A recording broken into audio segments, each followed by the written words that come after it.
मैं Neeraj Saxena, physics faculty. अपन अध्यारोपण का सिद्धांत पढ़ चुके। अब उसके बाद हमें पढ़ना है प्रकाश का व्यतिकरण। अध्यारोपण के सिद्धांत में मैंने बता दिया था, दो या अधिक तरंगें संचित होती हुई माध्यम में किसी बिंदु पर अध्यारोपित होती है तो माध्यम के बिंदुओं से उत्पन्न परिणामी तरंग का विस्थापन अध्यारोपित होने वाली प्रत्येक तरंग के स्वतंत्र विस्थापन के सदिश योग के बराबर होता है। अध्यारोपण के पश्चात जो परिणामी तरंग का विस्थापन कैपिटल Y होता है, वह अध्यारोपित होने वाली तरंगें Y1, Y2, Y3, ऐसा पिछले लेक्चर में बताया मैंने, के निम्न गुणों पर निर्भर करता है। यानी परिणामी विस्थापन आपतित तरंगों की आवृत्ति पर निर्भर करता है, तरंगों के मध्य कलांतर पर निर्भर करता है, तरंगों के आयाम पर निर्भर करता है, तरंगों के संचरण की दिशा पर निर्भर करता है। अलग अलग कंडीशन में प्रकाश में घटित घटना या तरंगों में घटित घटना का नाम अलग अलग होता है। जैसे अब अपन पढ़ रहे हैं प्रकाश का व्यतिकरण। प्रकाश का व्यतिकरण, इंटरफेरेंस ऑफ लाइट, है ना सर। अब देखो कंडीशनल है, क्या क्या कंडीशन है?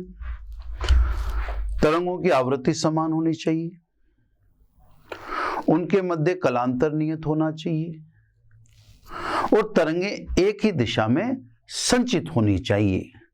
ये तीन कंडीशन हैं।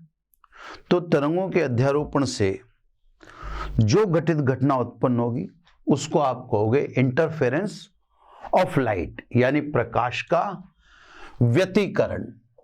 तो कहने का मतलब यह है कि जिस घटना को आप पढ़ रहे हो वह शर्त सहित है, उसमें कंडीशन उपलब्ध है, उसका आप विशेष रूप से ध्यान रखिए। आपकी बोली जाने वाली परिभाषा में यह तीनों बात आनी चाहिए: आवृत्ति समान, कलांतर नियत व एक ही दिशा में संचरण। आयाम अलग अलग हो कोई दिक्कत नहीं है, आयाम समान भी ले सकते हैं, उसमें भी कोई दिक्कत नहीं है, क्योंकि व्यतिकरण आपसे ये नहीं कह रहा कि आप आयाम समान नहीं ले सकते, लेकिन व्यतिकरण आपको आयाम के लिए बाध्य नहीं कर रहा। इसलिए परिभाषा में आयाम के संदर्भ में कुछ बोलने का कोई औचित्य नहीं है। तो सब मैं प्रकाश के व्यतिकरण को पहले थ्योरेटिकली एक्सप्लेन करूंगा, है ना।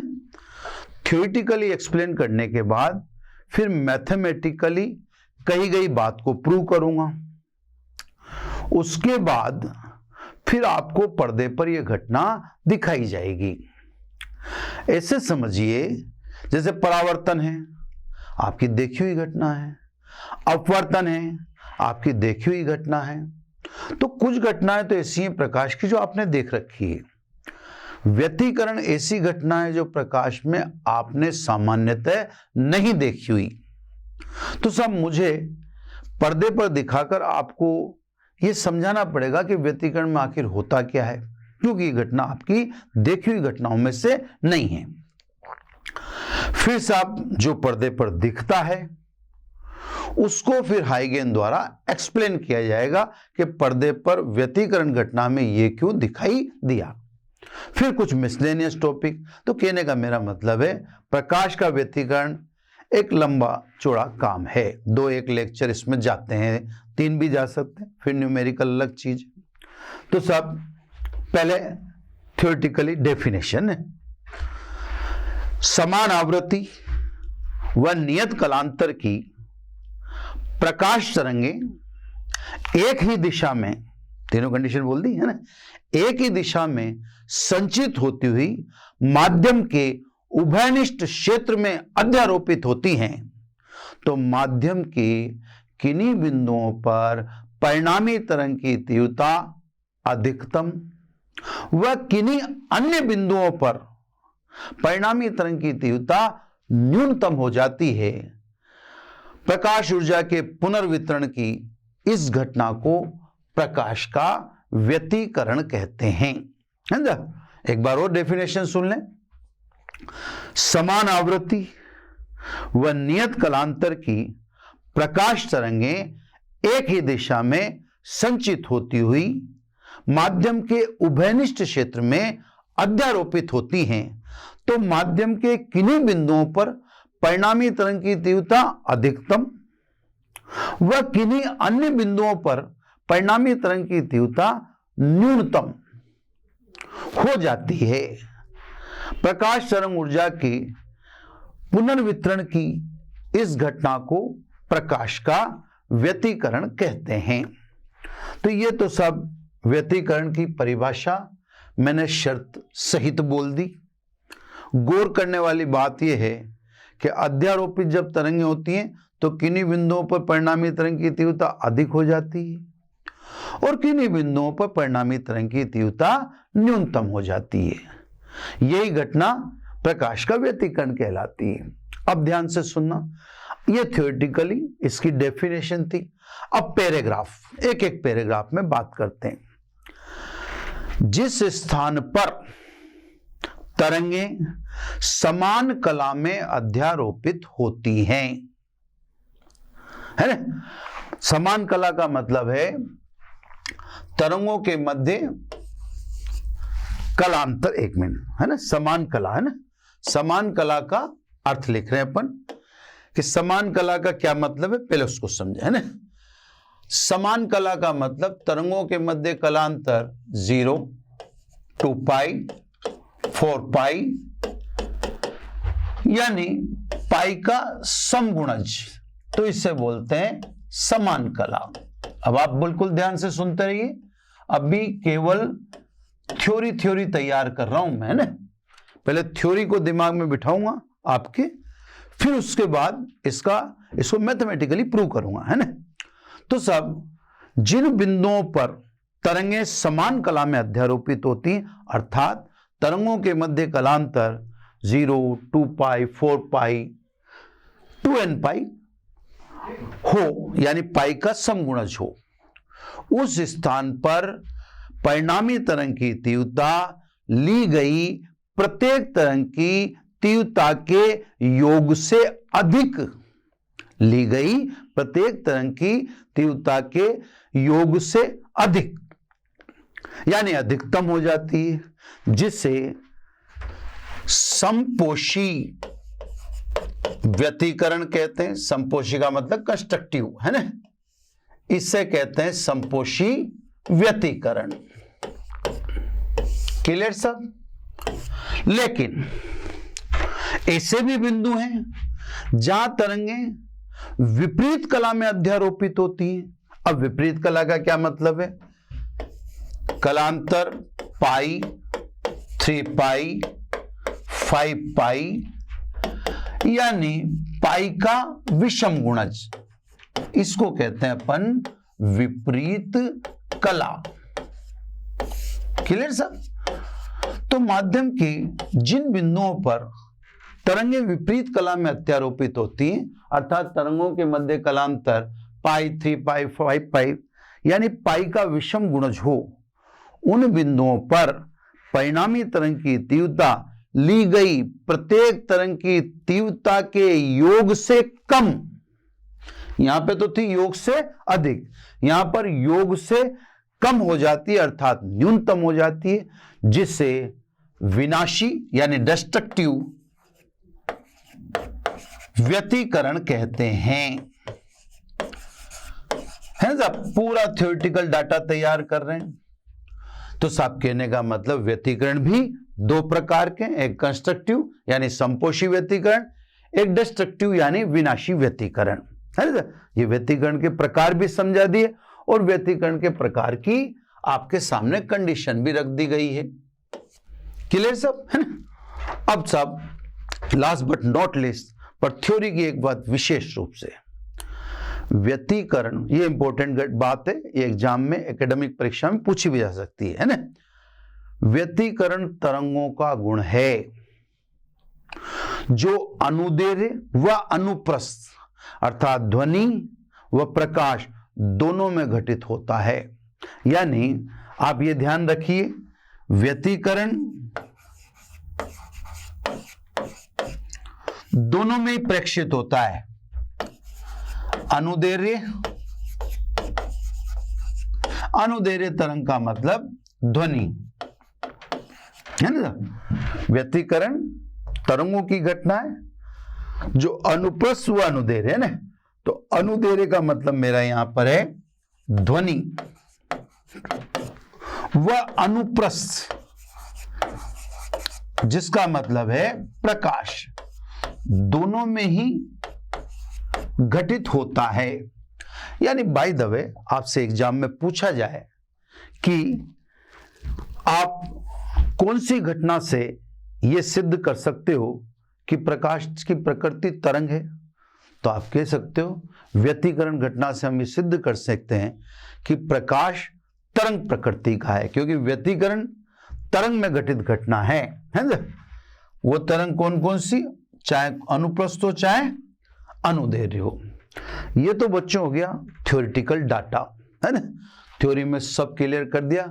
पहले अपन ने इसकी परिभाषा बोल दी है ना, सबसे पहला काम डेफिनेशन बोलने का किया अपन ने। परिभाषा के बाद है ना अपन ने उसके प्रकार समझा दिए, संपोषी व्यतिकरण और विनाशी व्यतिकरण है ना, कंडीशन बता दी कब कब है, और लास्ट में ये भी बता दिया कि व्यतिकरण तरंगों का गुण है जो अनुदैर्घ्य व अनुप्रस्थ दोनों में घटित होगा। अब सब इसका हमें करना है गणितीय विश्लेषण, यानी जो बात मैंने आपसे थ्योरेटिकली बोली है वह पूरी की पूरी बात मैं आपको गणितीय रूप से सिद्ध करके दिखाऊंगा। ठीक है साहब, मुझे वही तीनों कंडीशन लेनी पड़ेगी। मैं अब दो तरंगे लेने जा रहा हूं है ना, उनकी आवृत्ति समान लूंगा, एक ही दिशा में उनका संचरण लूंगा, लेकिन उनके मध्य नियत कलांतर लूंगा। तो देखो साहब, अब अपन वही व्यतिकरण अब करने जा रहे हैं गणितीय विश्लेषण। एक मिनट, गणितीय विश्लेषण, ठीक है।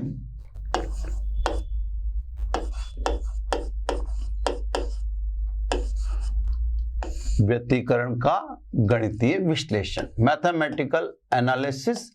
मैथमेटिकल एनालिसिस अपनी बात को और प्रभावी तरीके से व्यक्त करेगा, या अपनी बात जो अपन ने कही है उसको प्रभावी रूप से दर्शाएगा, है ना। तो सब हम समान आवृत्ति ओमेगा है ना, समान आवृत्ति ओमेगा की दो तरंगे ले लेते हैं जो एक ही दिशा में संचित है। इनके आयाम क्रमशः A1 व A2 ले लिए, ठीक है ना। तो आवृत्ति समान ले ली, दोनों के मध्य कलांतर नियत है ना, इनके मध्य कलांतर फाई, ये नियत कर देते हैं, क्लियर। आयाम आप कुछ भी लो, समान भी ले सकते हो, कोई ऐसा आपको व्यतिकरण बाउंड नहीं करता, और अलग अलग भी ले सकते हो। व्यतिकरण में ये शर्त नहीं है कि आयाम आपको समान लेने ही पड़े, ऐसी कोई जरूरत नहीं है ना, एक ही दिशा में संचित है। तो मैंने तो तीन कंडीशन ली। इन तरंगों के विस्थापन है ना, अब सब ली गई। प्रथम तरंग का विस्थापन y1 बराबर A1 साइन ओमेगा टी, ये समीकरण 1।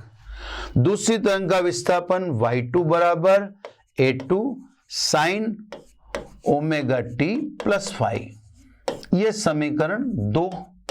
तो मैंने दो तरंगें ली, आप देख लीजिए दोनों तरंगों में आवृत्ति दोनों की ओमेगा है, दोनों के मध्य कलांतर फाई नियत है, दोनों एक दिशा में संचित हैं। अब ये संचित होती हुई अध्यारोपित होंगी, है ना। तो सब अध्यारोपण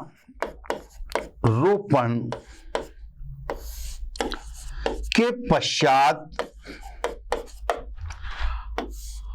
परिणामी तरंग का विस्थापन अध्यारोपण के पश्चात परिणामी तरंग का विस्थापन ली गई प्रत्येक तरंग के विस्थापन के सदिश योग के बराबर। अब यहां पर मैंने सदिश नहीं लगाया, तो सदिश मैंने इसलिए नहीं लगाया क्योंकि दोनों तरंगे एक ही दिशा में चल रही हैं।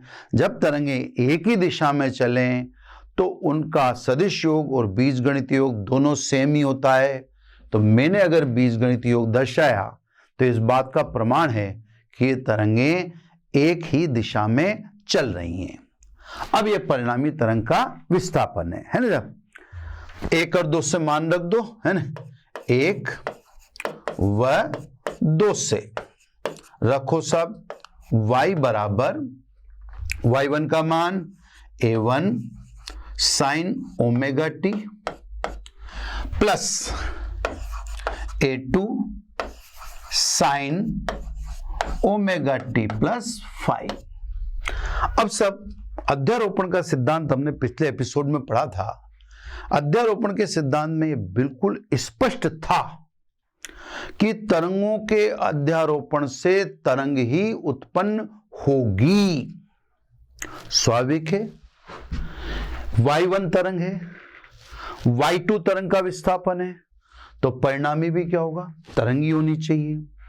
तरंग का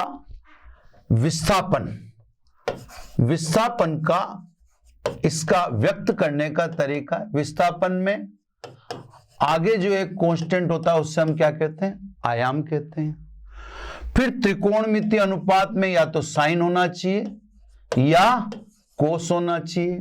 टेन, कोट, सेक, कोसेक नहीं चलेगा, क्योंकि टेन, कोस, सेक, कोसेक, टेन, कोट, सेक, कोसेक यह आवर्ती फलन नहीं है। जिसमें साइन और कोस हो वही तरंग की समीकरण होगी। टेन हो, कोट हो, सेक हो, कोसेक हो, वह समीकरण तरंग की नहीं कहलाएगी, क्योंकि टेन, कोट, सेक, कोसेक यह आवर्ती फलन नहीं है। तो सब एक कांस्टेंट आपको दिखेगा, उसको आयाम कहते हैं। उसके बाद त्रिकोणमितीय अनुपात दिखेगा और त्रिकोणमितीय अनुपात के बाद आपको कला कोण दिखेगा।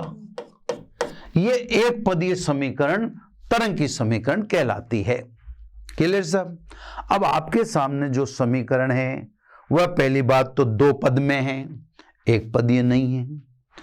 जब वो 2 पद में है तो आप तरंग का आयाम बता ही नहीं सकते, क्योंकि आयाम बताने के लिए तो विस्थापन, फिर उसके बाद एक कांस्टेंट, फिर साइन या कोस, फिर उसके बाद कला कोण, यह क्रम होना चाहिए।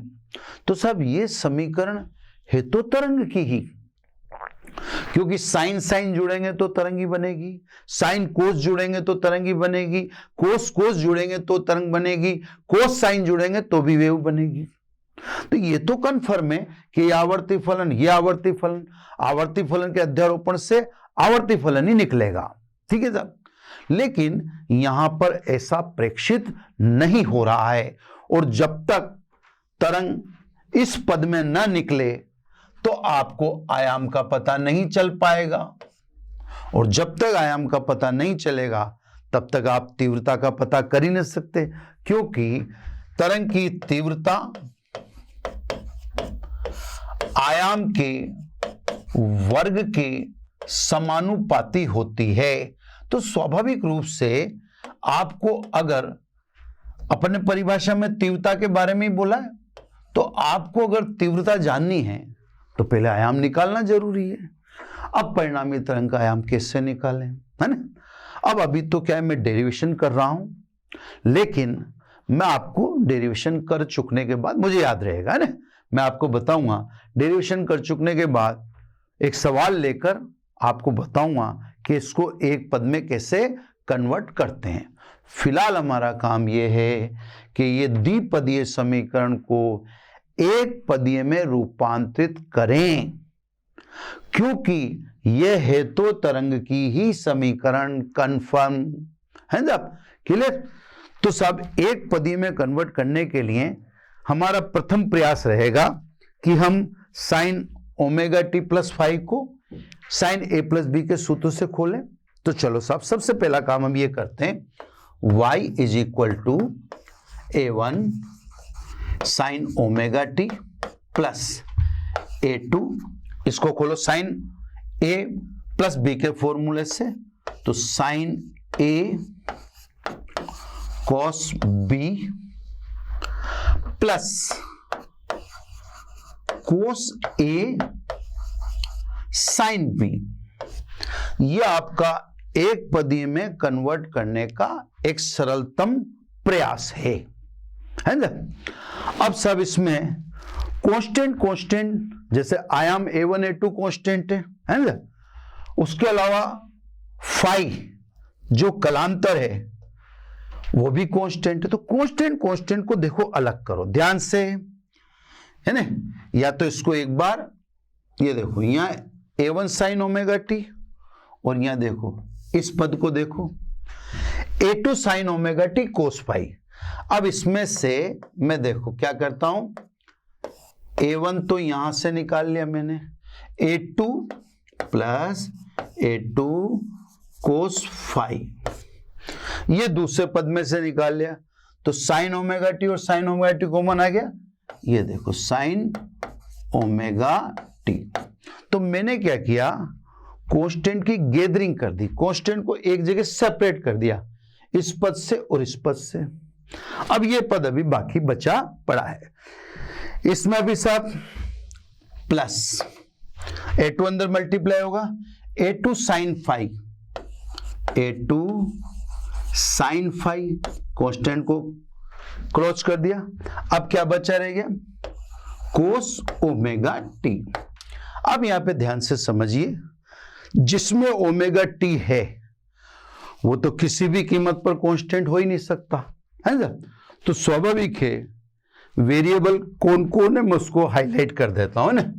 यहां पर वेरिएबल कौन कौन है ना, मैं उसको हाईलाइट करता हूं। ये वेरिएबल है, चर राशि है, ये चर राशि है, और जो आपको ब्रैकेट में दिख रही है, मैं अलग अलग कलर से दिखाता हूं, जो आपको ब्रैकेट में दिख रहा है ये टोटली कांस्टेंट है, ये भी टोटली कांस्टेंट है। ये सब मैंने किससे अरेंज किया है, इस ऊपर वाली समीकरण से। अभी इसको एक पद में कन्वर्ट करना है, तभी जाकर आपका आयाम निकलेगा, फिर जाके आपकी तीव्रता निकलेगी। फिर मैं परिभाषा एक बार और बोलूंगा, फिर मैं आपको पूरी बात समझा दूं, है ना। तो कहने का मतलब अभी भी यहां पे समझिए आप, ये A1 sine omega T, A2 ये इसको खोला मैंने साइन A प्लस बी से, तो देखो साइन ओमेगा टी कॉमन आ गया, A1 यहां प्लस A2 कोस फाई, ये रहा, है ना। इधर देखो आप A2 साइन फाई ये रहा, और ये कोस ओमेगा टी बाहर। अब देखो मैं अभी दूसरा प्रयास क्या करता हूं, कांस्टेंट को इस तरह से मैनेज करूं, यानी इस तरह से लिखूं कि यह समीकरण एक पद में कन्वर्ट हो जावे। कांस्टेंट को आप अपने हिसाब से लिख सकते हो, लिखोगे तो कांस्टेंट ही है ना। तो आप इस कांस्टेंट को और इस कांस्टेंट को इस तरह से सेट कीजिए कि समीकरण एक पद में कन्वर्ट हो जाए। देखो सब कैसे, अब ध्यान से, है ना। यहां पर यदि अब एक कांस्टेंट तो ये है A1 plus A2 cos phi, एक कांस्टेंट तो ये रहा, क्लियर। ये साइन के साथ है, एक पद में समीकरण लानी है, तो ये मान लिया मैंने R साइन के साथ है तो क्या लिख दूं, कोस थीटा। ये समीकरण 3, क्लियर। दूसरा कांस्टेंट है A2 sine phi, A2 sine phi cos के साथ है, कोस के साथ है तो इससे मैंने साइन अज्यूम कर लिया। तो मैंने बता भी दिया आपको कि सब कोस के साथ है, इससे मैंने इसको साइन लिखा, ये साइन के साथ है इसलिए मैंने इसे कोस लिखा। अब ये दोनों मान अपन इस समीकरण ए में डाल देते हैं, ठीक है ना, इस समीकरण में डालते हैं तो सब समीकरण ए से,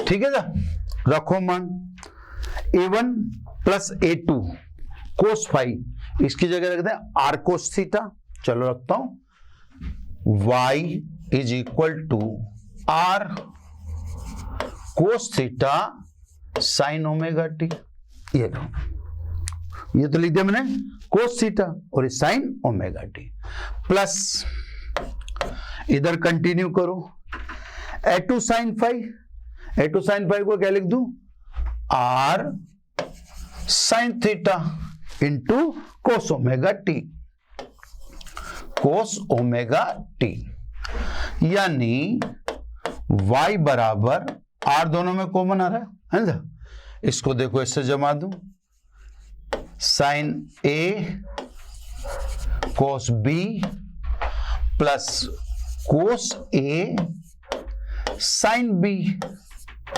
है ना।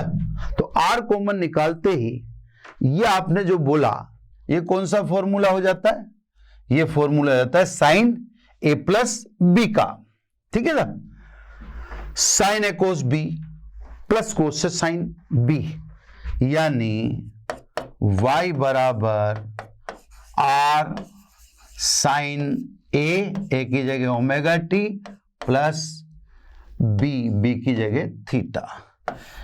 ये सब देखो परिणामी तरंग के विस्थापन का ये समीकरण आ गया है ना, ये परिणामी तरंग के विस्थापन का समीकरण है। तो सब मैं एक सवाल लेके आपको दूसरे तरीके से भी समझाऊंगा, लेकिन फिलहाल क्योंकि मेरा एक डेरिवेशन चल रहा है, इससे मैं इस समय कोई चीज अन्य ले नहीं सकता, है ना। मैं आपको समझाऊंगा कि एक पदीय में कन्वर्ट करने के और भी तरीके हैं, सवाल होता है तो ये काम थोड़ा कंफर्टेबल ही हो जाता है, लेकिन अब जो डेरिवेशन है वो तो आपके सामने, इसको अपन थोड़ा साइड में रख दें या अलग रख दें ना, ये तो अपनी तरंग की समीकरण की समझ चल रही है। अब ये आ गई परिणामी तरंग, है ना। परिणामी तरंग का आयाम कितना है, देखो सब साफ साफ, परिणामी तरंग का आयाम कैपिटल आर है ना। परिणामी तरंग का प्रथम तरंग से कलांतर कितना है, थीटा है। ध्यान से, हर चीज को ध्यान से, जो साइन और कोस के यानी त्रिकोणमितीय आवर्ती फलन के पहले लिखा हो वो आयाम कहलाता है, ये रहा, है ना, क्लियर। फिर साइन और कोस लिखा होगा, लिख रहा है जैसा आपको सामने दिखा रखा है, वहां भी लिख रहा है, यहां भी लिख रहा है। ओमेगा टी, ओमेगा टी किसकी कला थी, प्रथम तरंग की। देखिए इनकी तो ओमेगा टी प्लस फाइव थी, इससे प्रथम तरंग, और फाइनल जो परिणामी तरंग है, परिणामी तरंग की कला क्या है, ओमेगा टी प्लस थीटा। ये ओमेगा टी है, ये ओमेगा टी प्लस थीटा है, तो प्रथम तरंग और परिणामी तरंग के मध्य कलांतर कितना, थीटा है। चलो साहब, अब अपन निकालते हैं परिणामी तरंग का आयाम कैपिटल आर। किससे निकाल लें, समीकरण 3 व 4 से। तो सब यह है परिणामी तरंग के विस्थापन का समीकरण है ना। अब विस्थापन के समीकरण से तो अपने को कोई लेना देना नहीं है, अपने को मतलब है तीव्रता से, और तीव्रता के लिए निकलना चाहिए आयाम। तो मुझे किससे मतलब है, परिणामी तरंग के आयाम कैपिटल आर से, और आर कहां से निकाल लूं मैं, समीकरण 3 व 4 के वर्ग के योग से, ना, जिसका आयाम कैपिटल आर किससे निकालें, समीकरण 3 का वर्ग प्लस समीकरण 4 के वर्ग से। है ना, 3 और 4 का वर्ग करके योग कर दें, ठीक है ना, तो परिणामी तरंग का आयाम निकल जाएगा कैपिटल R। आपको ये इसने इतना डीपली समझाया जा रहा है क्योंकि ये डेरिवेशन तो 11th में भी जाता है, लेकिन 11th में बच्चे की समझ इस लेवल की नहीं होती है ना, वो इतना नहीं समझता कि क्या प्रोसेसिंग चल रही है। तो वही डेरिवेशन जो आपने 11th में देखा वो आपको अगेन दिख रहा है ना। मुझे कलांतर की आवश्यकता होती तो वो भी मैं निकालता, लेकिन मुझे कलांतर की आवश्यकता नहीं है, इसलिए मैं कलांतर पर फोकस नहीं हूं। मैं परिणामी तरंग के आयाम पर फोकस हूं, क्योंकि मैं थ्योरेटिकली आपको व्यतिकरण समझा चुका हूं और उस थ्योरी को मैं प्रूव करना चाहता हूं। उसमें मैंने तीव्रता बोला है तो मैं उस परिभाषा को बोलूंगा। पहले एक बार मैं आयाम निकाल, तो 3 और 4 का वर्ग करके जोड़ रहा हूं। 3 r cos थीटा है और 4 r sin थीटा। इधर देखो आप a1 + a2 cos फाई, इधर देखो a2 sin फाई, है ना। तो सब r cos थीटा का स्क्वायर, या डायरेक्ट स्क्वायर कर दें, है ना, ऐसा कर देते हैं, 1 मिनट, है ना, डायरेक्ट वर्क कर देते हैं। यहां पे दिखा देता हूं वापिस, है ना, 1 मिनट। r cos थीटा का वर्ग और r sin थीटा का वर्ग, है ना, तो डायरेक्ट कर लेते हैं। ये देखो r square cos square theta plus r square sin square theta, ये तो लेफ्ट साइड होगी। अब राइट साइड, राइट साइड में क्या है, a1 + a2 cos फाई का वर्ग, दूसरा है a2 sin फाई का वर्ग, है ना, तो इसका तो वर्ग डायरेक्ट ही कर दूं, तो दूसरे का वर्ग a2 square sin square phi, ठीक है साहब। यहां तो आप समझ ही गए होंगे। r स्क्वायर कॉमन ले लिया, r स्क्वायर कॉमन ले लिया तो स्वाभाविक रूप से आपके पास बचा cos square theta plus sin square theta. cos square theta plus sin square theta is equal to 1, तो इधर तो r स्क्वायर ही मिला। अब इसको खोलते हैं, a1 स्क्वायर प्लस दोनों के गुणे का दुगना 2a1 a2 cos फाई, है ना, plus a2 square cos square phi, ये तो सब इस होल स्क्वायर को खोल दिया, plus a2 square sin square phi, ये सब पूरा है। इसका होल स्क्वायर ये खोल दिया 3 पदों में, और ये तो खुला हुआ पहले से ही पड़ा था, क्लियर। अब सब इसको सेपरेट करते हैं थोड़ा सा। r स्क्वायर a1 स्क्वायर, है ना। अब इधर देखना आप, इन दोनों में से मैं a2 स्क्वायर को कॉमन निकाल लेता हूं, है ना। ये सब मैं 1 मिनट आराम से ना, ये देखो a2 स्क्वायर कॉमन निकाल लूं, ये लिख देता हूं a2 स्क्वायर, ठीक है। a2 स्क्वायर कॉमन निकाल ले तो cos square phi plus sin square phi is equal to 1। अब क्या बचता है, 2a1 a2 cos फाई, है ना। इस समीकरण को फिलहाल मैं नंबर दे देता हूं 6, है ना, ये समीकरण नंबर 6, है ना। अतः परिणामी तरंग का आयाम, है ना, परिणामी तरंग का आयाम कितना, r बराबर √a1 square a2 square 2a1 a2 cos phi का वर्गमूल, है ना। अब सब मैं अगर अपनी थ्योरी में, मैंने जो थ्योरी आपको बोली व्यतिकरण की, उसमें आयाम की बात करता होता तो मैं इस समीकरण को यहीं रोक देता, लेकिन मैंने आपसे व्यतिकरण की परिभाषा में क्या बोला, व्यतिकरण की परिभाषा मैंने बोला, समान आवृत्ति व नियत कालांतर की तरंगें एक ही दिशा में संचित होती हुई माध्यम में अध्यारोपित होती हैं तो किन्हीं बिंदुओं पर परिणामी तरंग की तीव्रता अधिकतम व किन्हीं बिंदुओं पर परिणामी तरंग की तीव्रता न्यूनतम हो जाती है। तो मैंने परिभाषा में बोला तीव्रता, इसलिए मैं डेरिवेशन को आगे लेके जाऊंगा। मुझे परिणामी तरंग का आयाम नहीं चाहिए, मुझे परिणामी तरंग की तीव्रता चाहिए। लेकिन ये मैंने इसलिए निकाला क्योंकि जब अपन न्यूमेरिकल कर रहे होते हैं तो न्यूमेरिकल करेंगे तो वहां तो न्यूमेरिकल आयाम पर भी आधारित हो सकता है। तो सब परिणामी तरंग का आयाम तो ये है, मुझे क्या चाहिए? तीव्रता, क्योंकि मैंने परिभाषा में या परिभाषा तीव्रता से दी है। अब देखो सब, है ना, समीकरण 6 से अब मैं परिणामी तरंग की तीव्रता के जुगाड़ कर रहा हूं। समीकरण 6 को मैं थोरोली राइट और लेफ्ट दोनों तरफ के से मल्टीप्लाई कर देता हूं, है ना साहब।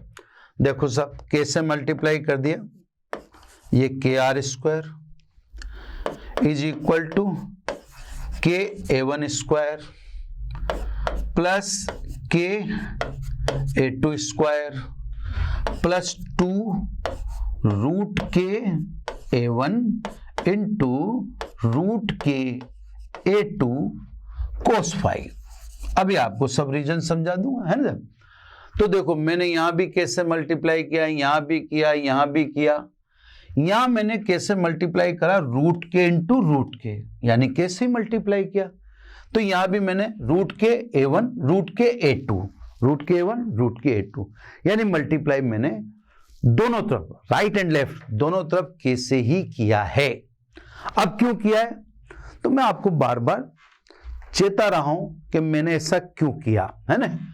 मुझे चाहिए परिणामी तरंग की तीव्रता, और तीव्रता आयाम के वर्ग के समानुपाती होती है। तो मैंने जो डेफिनेशन बोला मुझे वहां तक डेरिवेशन पहुंचाना पड़ेगा, है ना। तो सब क्योंकि तरंग की तीव्रता उसके आयाम के वर्ग के समानुपाती होती है। ये तरंग की तीव्रता उसके आयाम के वर्ग के समान। अब देखो प्रथम तरंग की तीव्रता को मैंने बोल दिया I1। प्रथम तरंग का आयाम कितना था? A1। तो प्रथम तरंग के आयाम का वर्ग क्या हो गया? A1 square. इसलिए I1 is equal to, proportional हटा दूं, क्या लिख दूं? K1 स्क्वायर, है ना। तो सब मैंने प्रथम तरंग का आयाम लिया था A1। तो प्रथम तरंग की तीव्रता मैंने क्या बता दी? I1 से बता दी। तो प्रथम तरंग का आयाम A1 है तो I1 किसके प्रोपोर्शनल होगी? A1 स्क्वायर के, है ना साहब। अब आ जाओ, दूसरी तरंग का आयाम मैंने लिया था A2। दूसरी तरंग की तीव्रता को मैं दर्शा देता हूं I2 से। I2 is proportional to A2 square, ये दूसरी तरंग। इसलिए I2 बराबर के A2 स्क्वायर। ये तो मैंने दो तरंगें ली थी, एक का आयाम A1 एक का आयाम A2। ये सब प्रथम तरंग का आयाम A1, दूसरी तरंग का आयाम A2, है ना। परिणामी तरंग का आयाम कितना था? Capital R। मुझे परिणामी तरंग की तीव्रता ही चाहिए, है ना। तो सब परिणामी तरंग की तीव्रता को मैं बोल देता हूं I। परिणामी तरंग का आयाम कितना है? R, तो उसका वर्ग। इसलिए I इज इक्वल टू के आर स्क्वायर। अब ये सभी वैल्यूज आप इस समीकरण 8 में डाल दीजिए, है ना। सभी चीजें जो आपने कंटेंट प्रिपेयर किया, ये सारा कंटेंट आप किस में पुट कर दीजिए? इस समीकरण 8 में डाल दो, है ना। देखो समीकरण 8 से,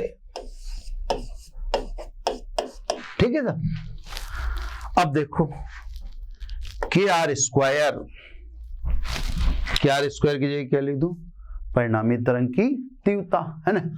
अब यहां लिख देता हूं 8 से परिणामी तरंग की तीव्रता, है ना। तो सब अब कंफर्टेबली होके देखिए, नहीं तो 11 में भी चीज समझ में आया, 12th में भी नहीं आया तो फिर उसका कोई मतलब नहीं है। परिणामी तरंग की तीव्रता I की R स्क्वायर की जगह I लिख देता हूं, ये परिणामी तरंग की तीव्रता I। K(A1) स्क्वायर ये प्रथम तरंग की तीव्रता है, तो प्रथम तरंग की तीव्रता I1, है ना। K(A2) स्क्वायर ये दूसरी तरंग की तीव्रता है जो अपन ने ली थी, ये I2। अब देखो ये तो ली गई तरंगों की तीव्रता, Y1 जिसका विस्थापन था उस तरंग की तीव्रता I1 है, और जिस तरंग का विस्थापन Y2 था उस तरंग की तीव्रता I2 है, और परिणामी तरंग की तीव्रता I दर्शा ही रहा हूं, प्लस ये प्लस, है ना, 2, ये 2 रूट K(A1) स्क्वायर, इसका वर्गमूल करो, इसका वर्गमूल करोगे तो I1 आ जाएगा, इसका वर्गमूल करो ये आ जाएगा। तो सब इन दोनों का वर्गमूल करो, वर्गमूल करेंगे तो एक में I1 आएगा, एक में I2 आएगा, है ना। और cos फाई ये सब परिणामी तरंग की तीव्रता, इसको आप समीकरण नंबर 9 दे दीजिए, ठीक है सर। अब देखो बच्चों, मैं यहां तक क्यों आया या यहां तक आने की जरूरत क्यों थी। मैंने आपसे कहा था कि समान आवृत्ति थ्योरी में वह नियत कलांतर की प्रकाश तरंगें एक ही दिशा में संचित होती हुई माध्यम में अध्यारोपित होती हैं, तो किन्हीं बिंदुओं पर परिणामी तरंग की तीव्रता अधिकतम, अभी चेक कर लेते हैं, और किन्हीं बिंदुओं पर परिणामी तरंग की तीव्रता न्यूनतम हो जाती है, जिससे हम प्रकाश का व्यतिकरण कहते हैं। अब देखो मैंने ये भी बता दिया था कि तीव्रता कहाँ अधिकतम होगी, जहां तरंगें समान कला में होंगी। तीव्रता कहाँ न्यूनतम होगी, जहां तरंगें विपरीत कला में होंगी। जहां तीव्रता अधिकतम हो जाती है, तीव्रता अधिकतम, है ना, हो जाती है, उससे संपोषी कहते हैं, और जहां तीव्रता न्यूनतम हो जाती है उससे विनाशी कहते हैं। अब देखते हैं, देखा समान कला को लेके देखते हैं अपनी बात सही है या नहीं है। चलो सर, केस फर्स्ट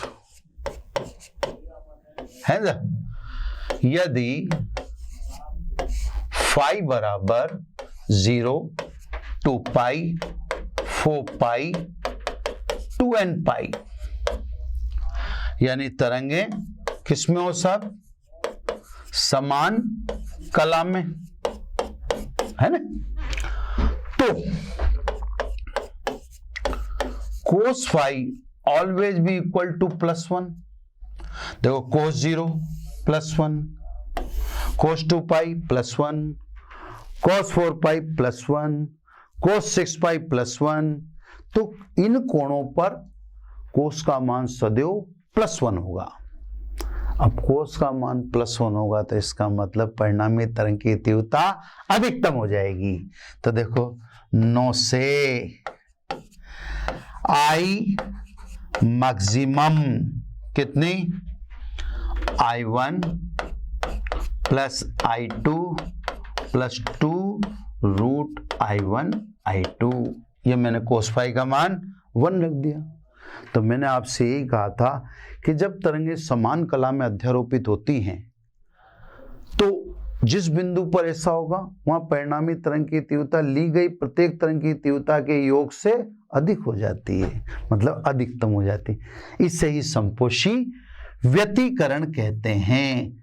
यानी आई मैक्सिमम, इसको अगर हम समराइज लिखें तो √I1 प्लस √I2 का होल स्क्वायर। ठीक है ना, यही कहलाता है संपोषी, मतलब कंस्ट्रक्टिव संपोषी व्यतिकरण, इसे ही कहते हैं। तो साहब हमने जैसा थ्योरेटिकली कहा था वैसा आपके सामने प्रूव हुआ, वैसा का वैसे। यही बात आपसे कही थी कि तरंगें समान कला में अध्यारोपित होंगी तो परिणामी तरंग की तीव्रता अधिकतम हो जाएगी, है ना, या परिणामी तरंग की तीव्रता ली गई तरंगों की तीव्रता के योग से ज्यादा हो जाएगी, मतलब अधिकतम हो जाएगी, जिससे संपोषी व्यतिकरण कहते हैं। इस संपोषी व्यतिकरण में अब तीव्रता अधिकतम होगी। प्रकाश में तीव्रता अधिकतम होने का मतलब क्या होगा? चमकीला बिंदु। तो इस समय अपने को पर्दे पर दीप्त बिंदु या दीप्त पट्टी दिखाई देगी। भाई प्रकाश में तीव्रता अधिकतम होने का मतलब क्या है? चमकीला दिखना। तो चमकीले को मैंने लिख दिया। तो इस स्थान पर दीप्त बिंदु यानी चमकीला बिंदु दिखाई देगा। क्लियर? अब से ध्यान से देखना सब, ये तो क्लियर होगी बात जो अपन ने थ्योरी कही। अब इसमें देखो, क्योंकि ठीक है, कलांतर या उल्टा लिख दूं, है ना, एक मिनट है, ये सब ऐसे कर लो आप। इसको ये जानना जरूरी है, वाली बात भी जो मैं बता रहा हूं, क्योंकि पथांतर है ना, पथांतर को 1 से दर्शा दो।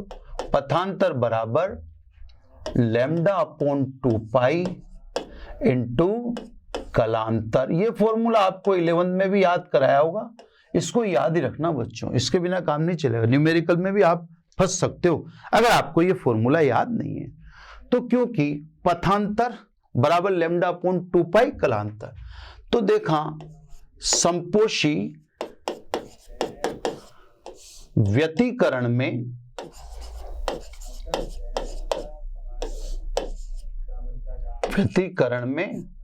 पथांतर है ना,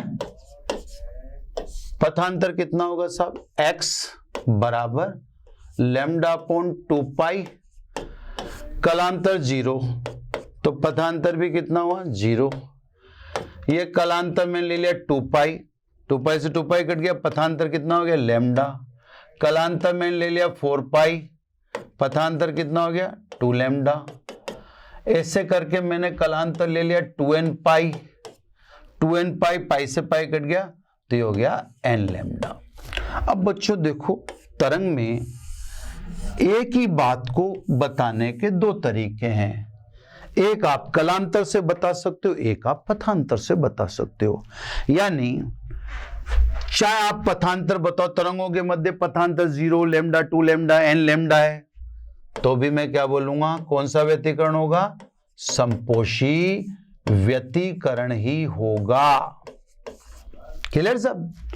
तो सब संपोषी व्यतिकरण ही होगा। अब आप कहें कि पथांतर के बजाय कलांतर ये, तो भैया आप कलांतर बोलो चाहे पथांतर बोलो, बात तो एक ही है।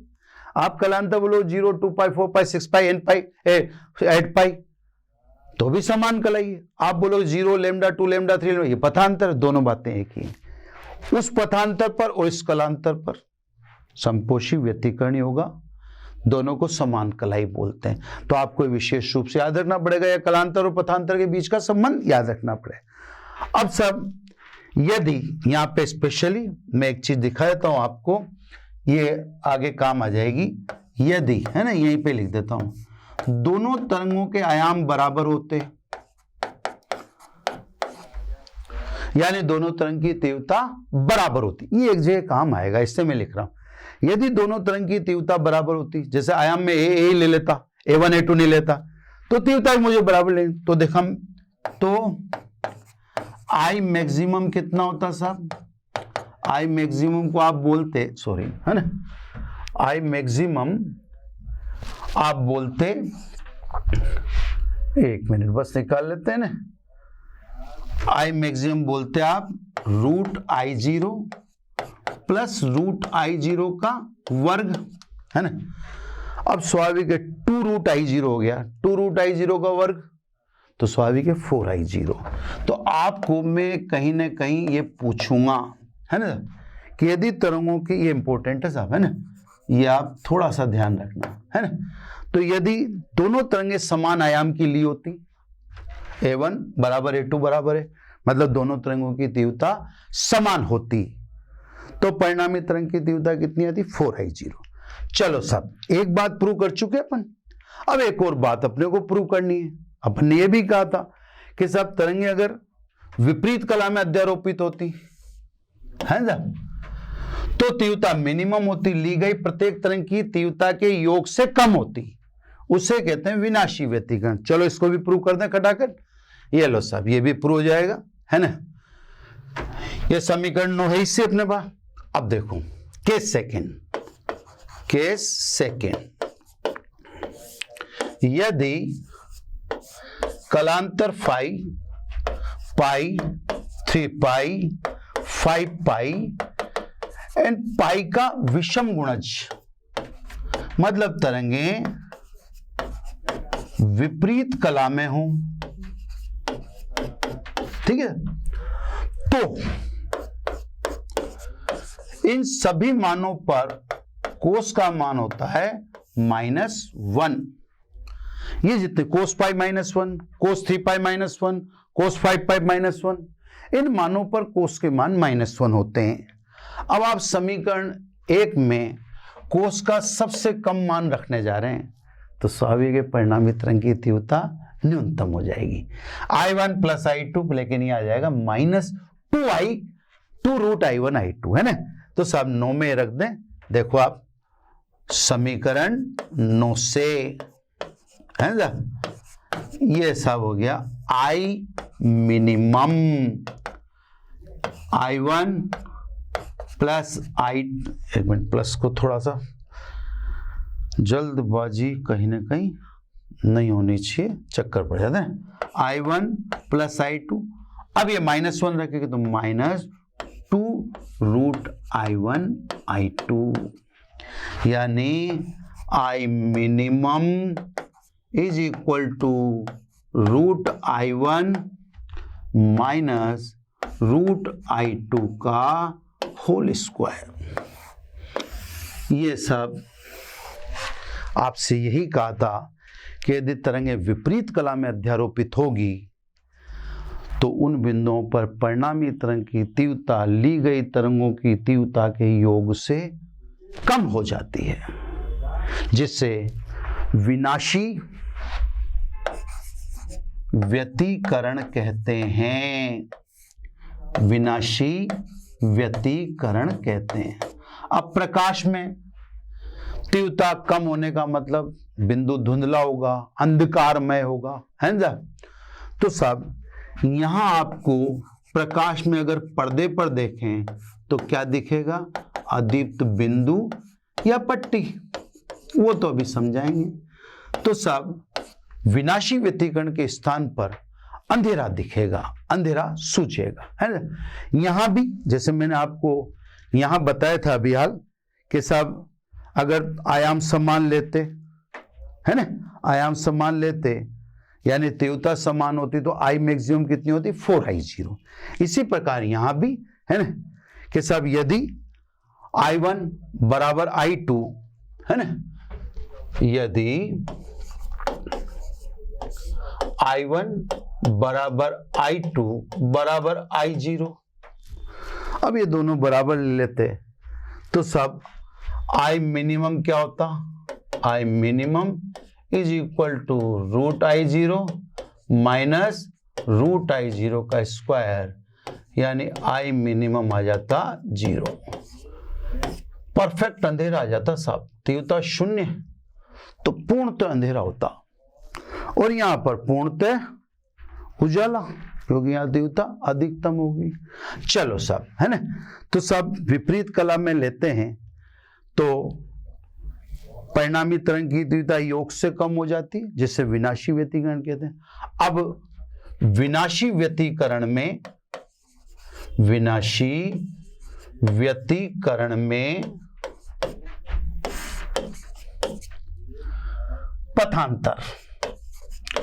पथांतर आपको विशेष रूप से याद रखना पड़ेगा साहब।